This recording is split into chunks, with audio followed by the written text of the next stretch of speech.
Panasonic GH5 needs no introduction. It has been on the market for roughly 3 years, which means that it is a time for my annual update.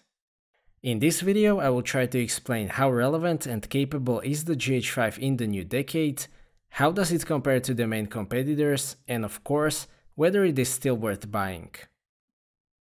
It seems that the fast pace of camera updates that we have seen from 2014 to 2018 is definitely over.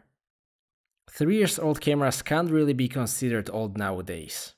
As I will explain in this video, Panasonic GH5 is actually the best evidence of that. When it was announced in 2017, it was the first mirrorless camera that could shoot 4K up to 60p with no crop and no time limit. Together with the GH5S, it is still the only mirrorless camera that can do that. It is also much cheaper than it was 3 years ago. At the time of the release, it was missing a couple of features, and most importantly, the autofocus was not great, but that has completely changed with the firmware updates. What made the GH5 so successful in my opinion is the combination of great video specifications, handling, feature set, and the stabilization. Panasonic GH5 is built to be a tool in the first place. That means that it is very rugged, well built, weather sealed, and reliable in all kinds of conditions. Basically, the only common complaint about the GH5 are the wear marks on the grip, as you can see on this review unit. My personal GH5 is just 2 months old, so there are no marks on this one. All of the materials are very high quality, the buttons have very nice clicky feedback, and it feels very solid overall. Because it is a tool in the first place, it is not designed to be as small as possible. It has plenty of control elements, well-shaped grip, place for a large battery, and smaller but significant things such as full-size HDMI. Those add to the size but also to the usability. It is not a huge camera by any means. I can't say that I like it as it is. As we all know, GH5 uses Sony IMX272 20.3 megapixel Micro Four Thirds sensor with no low pass filter. This sensor also has one huge strength that is still unmatched in 2020 and that I have never talked about before. It can do full sensor readout in 12 bits in 60 frames per second. IMX410 in A7 III, Z6, S1 and even S1H can't do that. IMX571 in XT3, XT4 and XT30 can't do that either. It is thanks to this sensor that the GH5 can shoot full sensor 4K 60p. Also thanks to that, there is just negligible amount of rolling shutter. In this regard, it is still one of the best sensors for video.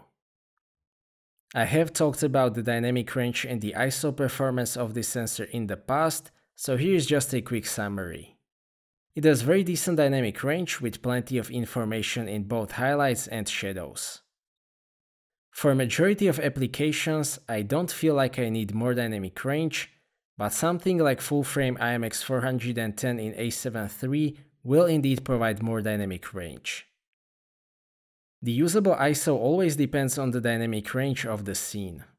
On my testing scene, it is fine up to ISO 1600, maybe 3200. If you shoot well-lit low dynamic range portraits Olympus marketing style, even ISO 12800 will provide somewhat usable results. Overall, I still like this sensor a lot, especially for the video as I have explained. It is very likely that we will see this sensor in one more generation of Micro Four Thirds cameras, and I wouldn't mind that. There is still unlocked potential that it has, such as full sensor 4K DCI 60p in 10-bit 422, recorded internally in H.265.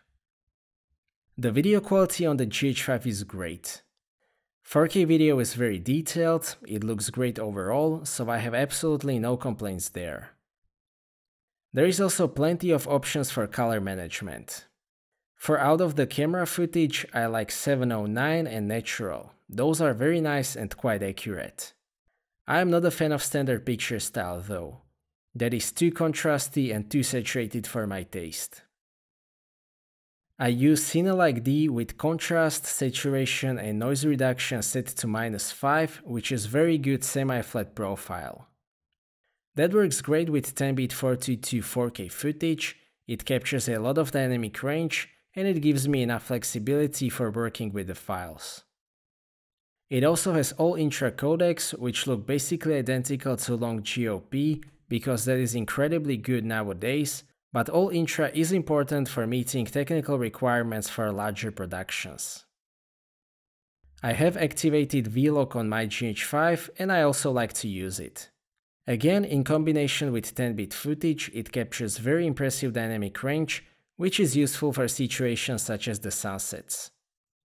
You still need to know how to expose it properly, and I definitely don't recommend using it for every situation.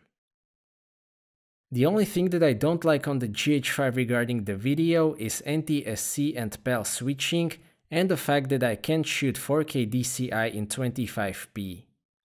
I can shoot 4K 60p in PAL setting, but I would like to shoot 4K 60p without switching area settings.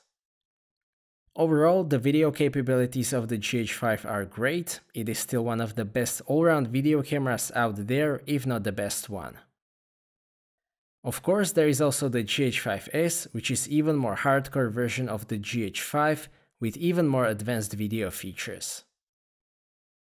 Probably the biggest update on the GH5 since the release is the autofocus performance. If I compare version 1.0 and current version 2.6, the difference is huge. Generally, I can say that the autofocus is very good. Not just for contrast-based autofocus, but very good overall. The speed and responsiveness is not an issue anymore. Even in difficult situations, it is always able to focus very reliably and very quickly. In reasonable situations, there is basically no visible hunting thanks to DFD. In unreasonable use cases such as this one, where I focus from close distance to infinity, you can see just a bit of back and forth movement. Even the tracking is very impressive. 3 years ago, I wouldn't believe that the GH5 will be able to do this. There is also an option to customize the autofocus, but I use custom settings off most of the time. In stills it also works very well, the autofocus acquisition is basically instant. There are still cameras with better autofocus, mainly Sony, but if A7 III's autofocus is 10 out of 10, I would give the GH5 very solid 8.3 out of 10. Another big strength of the GH5 is the in-body image stabilization. It is rated for 5.5 stops, which is very respectable. Especially the combination of in-body image stabilization and optical image stabilization is excellent on Panasonic. Some of the newest cameras have higher rating, but the Dual IS in GH5 is still one of the best on the market. Panasonic also has the best digital stabilization of all mirrorless cameras. It is more than enough for static shots and panning. For more complex shots, no in-body image stabilization can replace a gimbal, but it can help it a lot. I really like the combination of the GH5 and Weebill S, especially with 8 to 18mm f2.8-4. That works great, it is very light, the autofocus is more than good enough, so again, this is an excellent combination. Regarding the handling, as I have said, the GH5 is designed as a tool, so it has all of the dials and the buttons that you would expect. There is a ton of custom buttons on the GH5, including the shortcuts on the touchscreen. I also like the placement of the buttons, everything is kind of where I would expect it. One exception is the display button, which is extremely easy to unintentionally press with your palm. I also really like the position of mic input jack, which won't obstruct the screen, and the full-size HDMI port, which is much easier to work with. The viewfinder and the screen are still some of the best in 2020. The viewfinder has 3.69 million dots and 0.70 times magnification. The display has 1.62 million dots and 3.2 inch size.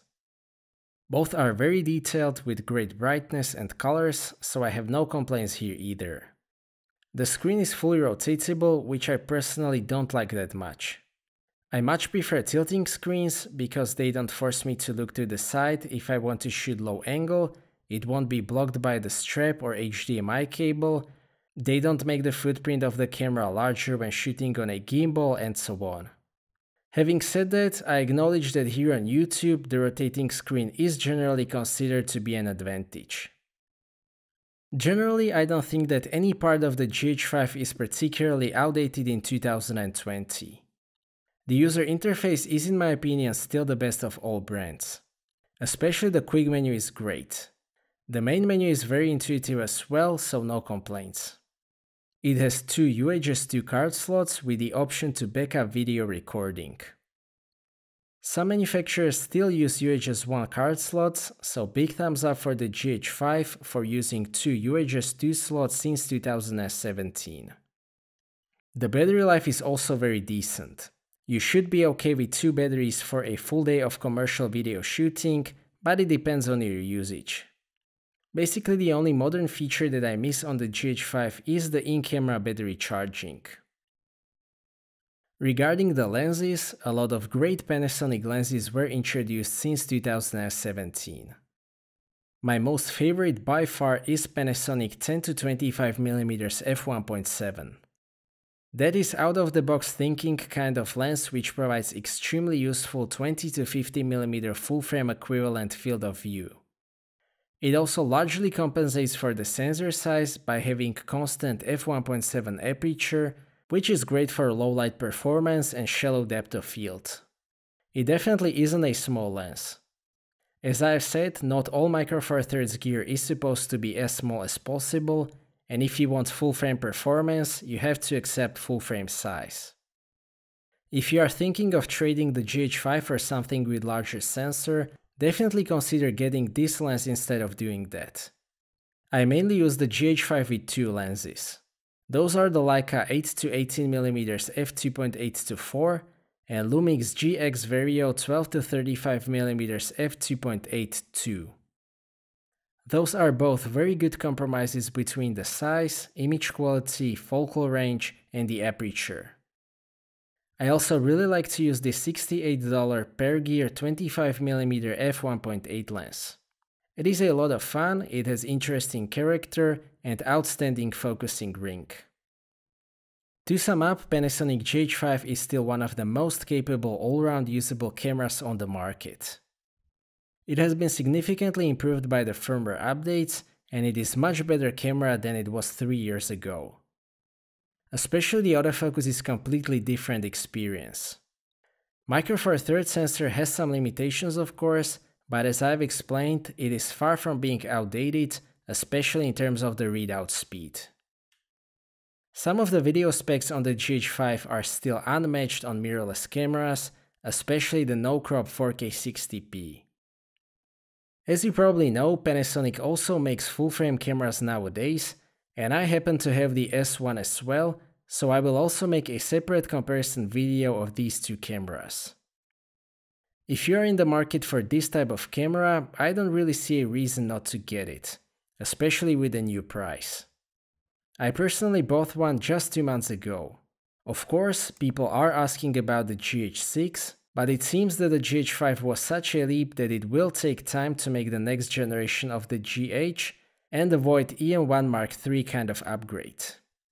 I can't tell you when or if we will see the GH6, but I can tell you that the GH5 will be a very relevant camera for a long time. So that's it for this video, thank you for watching, I hope that you liked this video and that you have found it to be useful. Stay tuned for more videos and maybe consider subscribing if you don't want to miss my future content. I appreciate your feedback in form of thumbs up or thumbs down. If you would like to ask anything or share your opinion, please do so in the comment section, and see you next time.